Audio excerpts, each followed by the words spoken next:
মোৰ ইউটিউব চেনেললৈ মই আজি তোমালোকক স্বাগতম জনাইছোঁ। আজি মই দশমমান শ্ৰেণীৰ সাধাৰণ গণিতৰ অনুশীলনী 4.4 মানে শিকাবলৈ আগবাঢ়িছোঁ। আৰু এইখিনিত দিছে যে তলত দ্বিঘাত সমীকৰণবোৰৰ মূলবোৰৰ প্ৰকৃতি নিৰ্ণয় কৰিব দিছে। আৰু যদি মূল থাকে তেন্তে সেইবোৰ উলিয়াব দিছে। কাৰণ দ্বিঘাত সমীকৰণ এটাৰ মূলৰ প্ৰকৃতি নিৰ্ভৰ কৰে সদায় b² - 4ac ওপৰত। যদি b² - 4ac গ্ৰেটাৰ দেন হয় দুটা ভিন্ন আৰু বাস্তৱ মূল থাকে, আৰু b² - 4ac = 0 হয় তেতিয়া দুটা সমান মূল থাকে। যদি b² - 4ac লেছ দেন 0 হয় তেতিয়া কাল্পনিক হৈ যায়, অৰ্থাৎ তাত মূল বিশেষ নাথাকে।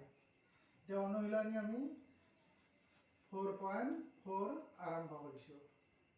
এই 4.4ত একত দিয়া আছে প্ৰথমতে 2x² -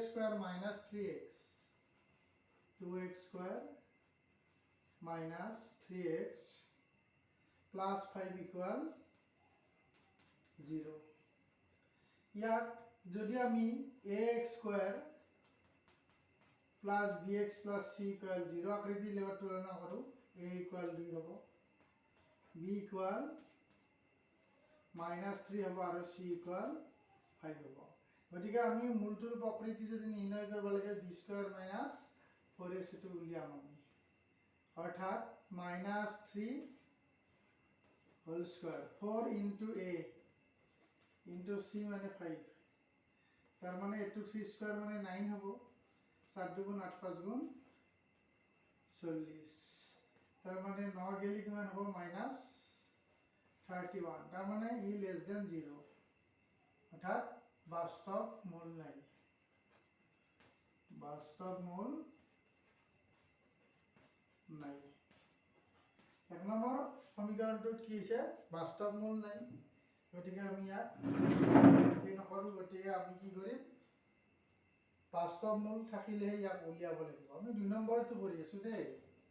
এতিয়া 2 নম্বৰটো দিয়া আছে 3x² - 4√3x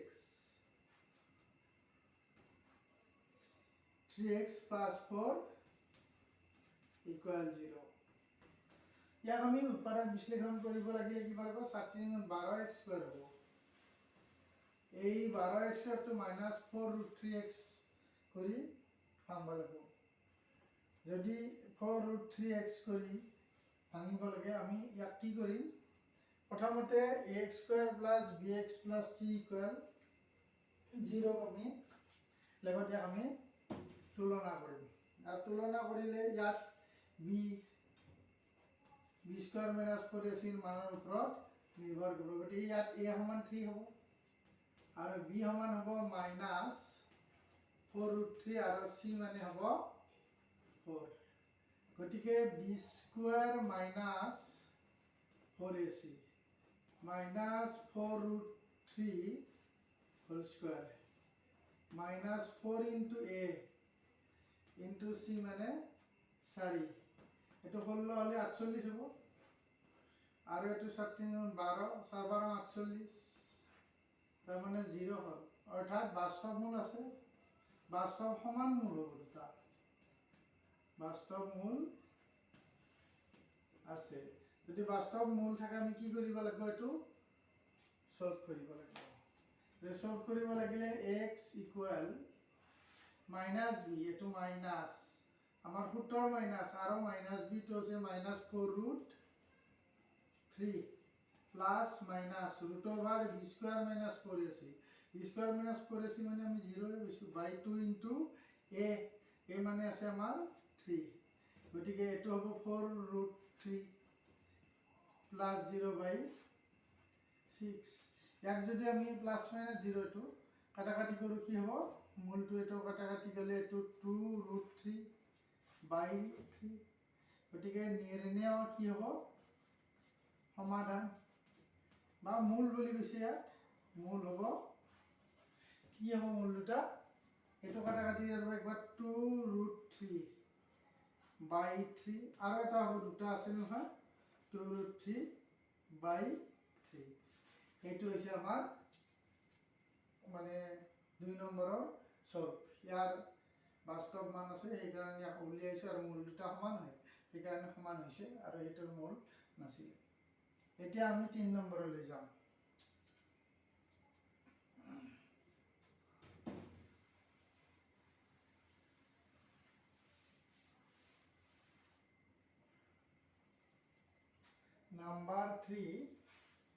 নাম্বাৰ 3 আছে 2x square minus 6x, 2x square plus 6x,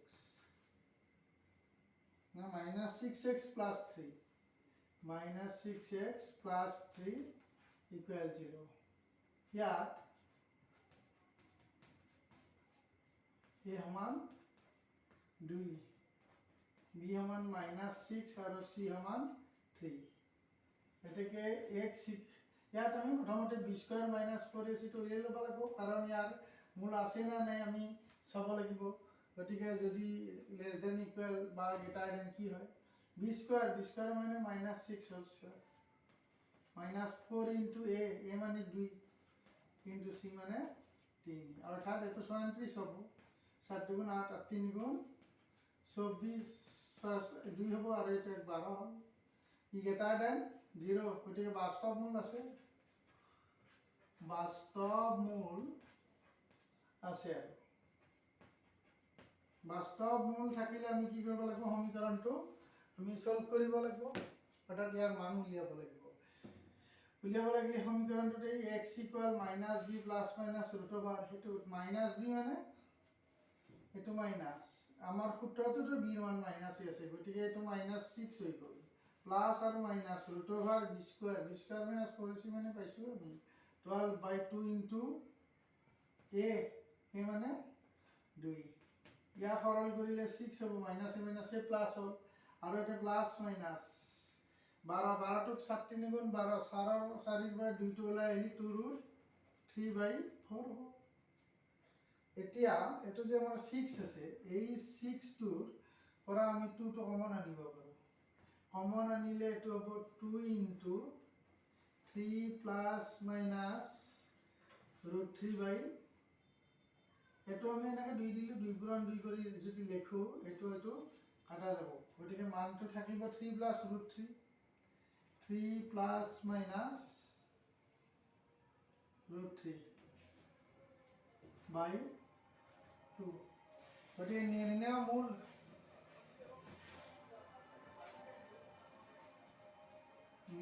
মূল কি হ'ব, যে 3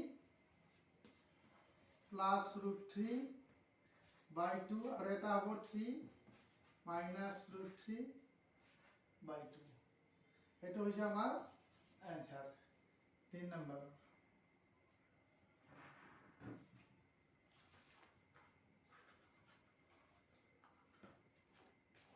ইয়াৰ পিছত আমি 4 number.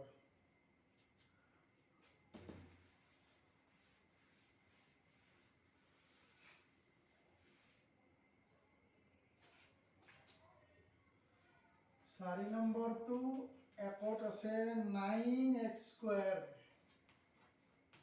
minus 6x plus 1 equal 0, ইয়াক আমি x square plus bx plus c equal 0 আকৃতিৰ লগত যদি আমি তুলনা কৰো, ইয়াত a equal 9 হ'ব আৰু b equal কি হ'ব minus 6 হ'ব আৰু c equal কি হ'ব 1 হ'ব।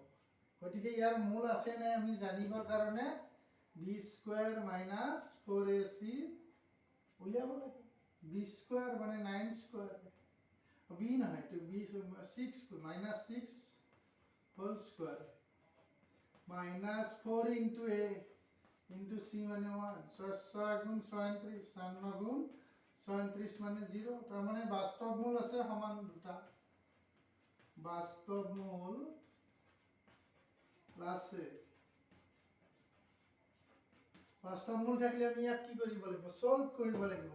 সূত্ৰটো আছিল x equal minus b, minus মানে minus 6 plus minus root over b square minus 4ac, তার মানে কি হ'ব 0/2 ইনটু a মানে হ'ব 9, অর্থাৎ মাইনাসে মাইনাসে প্লাস 6 প্লাস মাইনাস কি হ'ব 0/18, ইয়াক যদি আমি কাটাকাটি কৰো 6 গুণ 6 আৰ 6 হ'ব আৰু তলত 3 হ'ল 3 ভাগেৰে 1 অৰ্থাৎ নিৰ্ণয় মূল কিমান হ'ব নিৰ্ণয় মূল